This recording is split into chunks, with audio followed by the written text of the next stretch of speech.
As you can see by the title, I am one of those people who's not returning the Apple Vision Pro. There's no way I can return this thing. For a few reasons, really. Number one, it's my job to continually test this product. But if I remove myself from that very important first detail, I just know that deep down inside, this product is only going to get better with each and every software release, each and every new application that hits the App Store. I mean, it's already happening. I'm currently running the 1.1 beta, and things are already getting fixed, and new useful apps are being released daily. With that said, it's definitely not all sunshine and rainbows. It's definitely not perfect. And I totally understand why some people would return this. But for me, I'm in it for the long haul. Now, this video is going to serve as my first review of the Apple Vision Pro. But please know that this product is so hard to review for all of the reasons that I already stated at the beginning of this video. And before we get into my overall thoughts, if you end up liking this video, please hit that like button and subscribe to the channel so you don't miss more videos from me in the future. Let's start with consuming content. Watching content is easily one of the best things that you can do on Apple Vision Pro. It's the main reason why I just couldn't return it.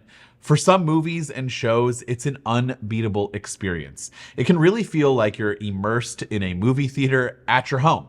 Cinema mode definitely helps with that. In fact, cinema mode for content is insane in my opinion, and it's one of the things that I have people demo and try out, and one of the things that everybody absolutely loves.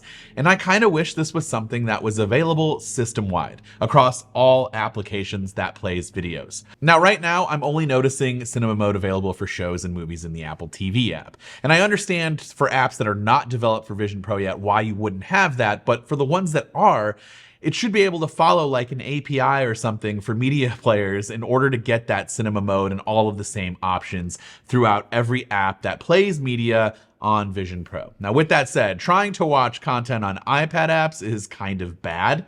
Using Plex is nice to have, but the experience is rather horrible compared to other apps, again, that are designed for Apple Vision Pro. Now, to circumvent the bad media players or lack of cinema mode, I kind of just pop into a VR environment, which really makes content so much better. 3D movies are also fantastic. It's kind of like insane how good 3D movies are. Though you're kind of limited to what content you have. Really, Disney has a healthy stream of movies, and there are some that you can buy in the store. But, you know, right now, if you have a Disney Plus subscription, that's probably your best bet. It's definitely worth trying out. If you think, oh, I don't like 3D movies, don't think about like the 3D movies that we're accustomed to seeing in theaters. Those are all terrible, in my opinion. It's the type of 3D movie that doesn't suck. It's not going to make you sick. It's pretty subtle and awesome, and I just really love that you have that option. Now, as someone who watches a lot of YouTube daily, I'm really mad that YouTube didn't make an app right away. Now, apparently, YouTube is working on one, but for right now, the Juno for YouTube app is a fantastic replacement. We probably don't even need something from YouTube, but I'm definitely going to download their app when it comes out, and we definitely need a YouTube TV app. In fact, we need any media app available that's, you know, for iPad or iOS. Please put it on visionOS. Selfishly, we need all of them. Now, when it comes to working on Vision Pro, I really enjoy connecting my laptop or my desktop Mac. This feature is amazing. I do think the foveated rendering kind of shows the most here, which is not good, but you know, you're trying to look at different parts of the screen and like look outside of your normal, you know, dead center gaze. And that's kind of where you'll see the blurriness take effect with your peripherals. And when you're trying to look at your entire timeline or just things, you know, at a glance quickly, it's not catching up. And so it's going to be a little blurry. But when you are locked in, text is sharp and crisp, you know, but you just kind of need to be laser focused on one thing. But it's still pretty cool to have your entire timeline, your Final Cut Pro, all of your Mac apps just blown up in real life and placed anywhere in your environment. Now, would I work full time like this? No, but it's a great travel hack, and I've edited an entire video on it and I had no problems whatsoever. When it comes to using a Magic Keyboard and Trackpad, or, you know, just your Mac's keyboard and trackpad, you are able to interact with Vision Pro apps as well as your Mac virtual display, which is fantastic. When it comes to using an actual Magic Keyboard and trackpad paired natively to the visionOS, that's also a pretty good experience. I do think it's incredibly strange that you can't use a mouse with visionOS. Like, I can't pair my Magic Mouse or a Bluetooth mouse. I feel like this is something that could come later in a software update, maybe. I still don't know why it doesn't exist right now. Now, when it comes to battery life, standby mode, or whatever this thing does to power itself down, has been horrendous, both when I was not on a beta and when I was, and still am, on the 1.1 beta 1, and I guess I'm on beta 2 now. The battery would drain while not in use. I'd come back to it like the next day and it's dead. It would have 75% battery life and I'm down to like 4%, or it is completely dead.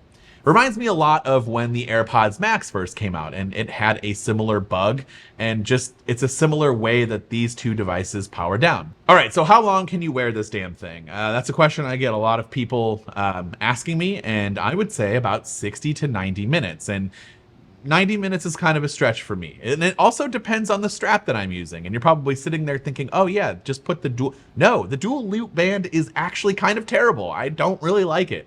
I really love the single loop band, even though it causes the most pressure right around here and it leaves the most lines, but it feels the most comfortable right away. And it doesn't really start to hurt until that 60 to 90 minute mark. The loop band does a better job of taking pressure off this area, but then it applies pressure to like the top, back of your head and this part of your head and like your eye. And I just don't like that. I'd rather have the pressure be like around here, like goggles. I don't know how to describe it, but it's more uncomfortable somehow. Now, I think my light seal is also kind of off. I think it's just the wrong size. I still see some light bleed at the bottom of the headset by my nose, specifically towards the right part of my face more.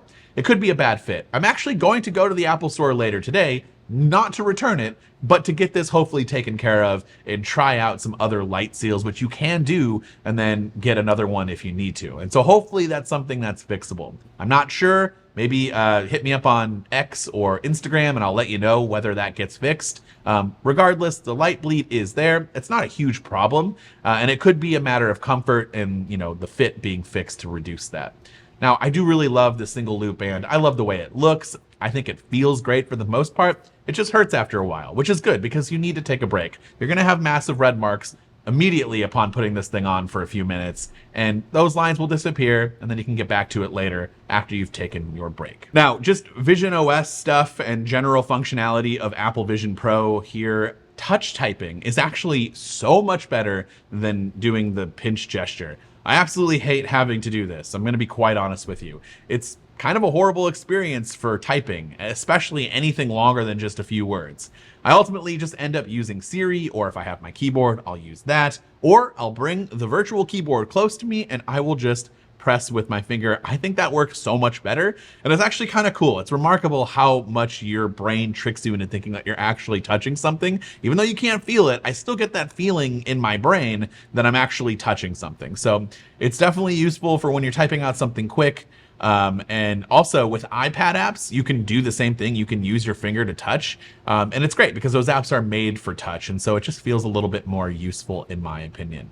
I do think the eye tracking is really good. That hasn't changed, but I still find myself running into accidental presses like all the time, especially when I'm watching content or something that I'm just being a little bit more chill with my hands. Maybe I'm eating or drinking and I'm sitting on the couch. I'm constantly accidentally touching something via the pinch gesture. When you're watching content, it needs to just relax a little bit.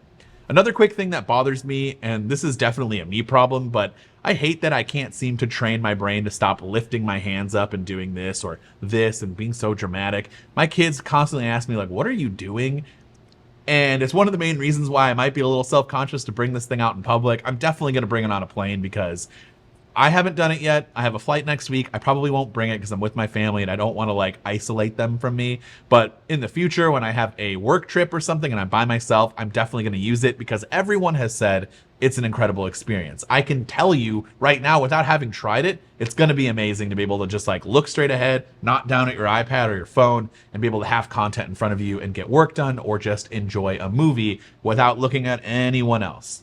All right, personas and eyesight. With personas, while still a bit creepy, it's definitely improved in 1.1. I actually did an entire video showcasing 1.0 versus 1.1, and yeah, I still don't love the way I look, but that's, again, more of a me problem rather than the accuracy of my persona. 1.0 was definitely a Vision Pro issue. Things have improved greatly in 1.1 beta. Eyesight, on the other hand, has still been pretty terrible and just all around useless. I have been constantly testing this with others, letting friends and family try out Apple Vision Pro. By the way, they're all amazed by it, and I just can't really see their eyes most of the time, if at all, and when they do, they look like the sloth, I think it's Sid from Ice Age. Like one eye seems a little droopy, or you just really can't tell that you can see eyes at all. I don't know, it just doesn't seem like a feature that's useful. I also noticed that the feature of being immersed in VR and then someone walks up to you and they like enter your vision and then the eyesight should eventually like, I think, show your eyes to that person. None of that's worked. I'm not sure if it's like a bug or a beta bug or whatever, but whenever somebody comes up to me and starts talking, I don't see them at all in the headset. They still see the purple and blue like swirly colors, and I see my content and nothing else. So that whole point of Eyesight has completely been useless to me, and it doesn't even work. This is a feature that can honestly just go in the next version, in my opinion, unless Apple can make huge improvements, which again is a reason why you shouldn't abandon this, because Apple should be able to make improvements. When it comes to apps, things are hit and miss. There are tons of iPad and iPhone apps available for Vision Pro at launch, and they all run pretty well. This is a great touch to include these apps, but it's so much better when apps are created specifically for the headset. Not saying anything groundbreaking here, that's pretty obvious. I have found some pretty great apps, and again, I made a video that you can check out, my favorite 10 apps so far. That list is constantly changing, but you can at least see some of these apps and how great they are and designed for Apple Vision Pro. But the worst thing about the apps is not the apps themselves, but it's the App Store and the lack of discovery. Apple recently said that there are like over 100 different Vision Pro apps that are coming out or already out, and there's no great way to find them. The App Store has been useless for this so far.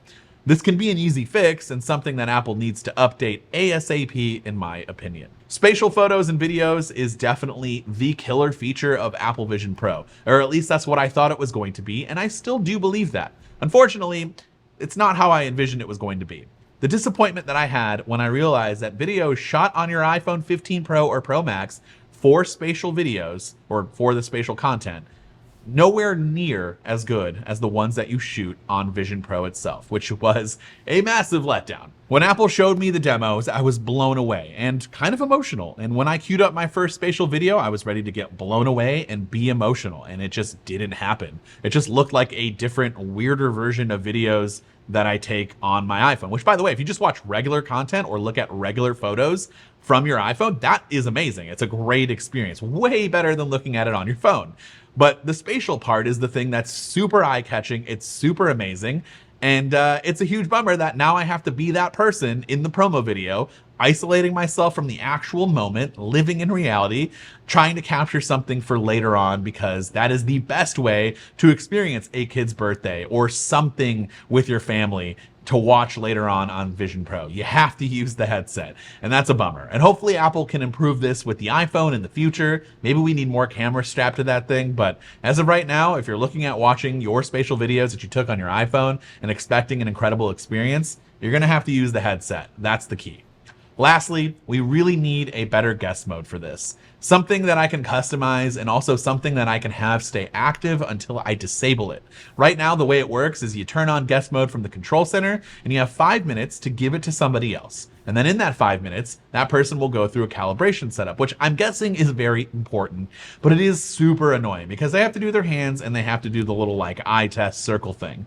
I really hope Apple figures out a way to get this process like sped up a little bit, because it's easily about 5 minutes in between each person. And also, when someone is done trying it out and another person wants to test it next, which happens when you're with a group of people that are super interested in this, they should just be able to pop it on and pick up where somebody left off. But right now, I have to put it back on my head and activate guest mode for the next person, and then the process repeats.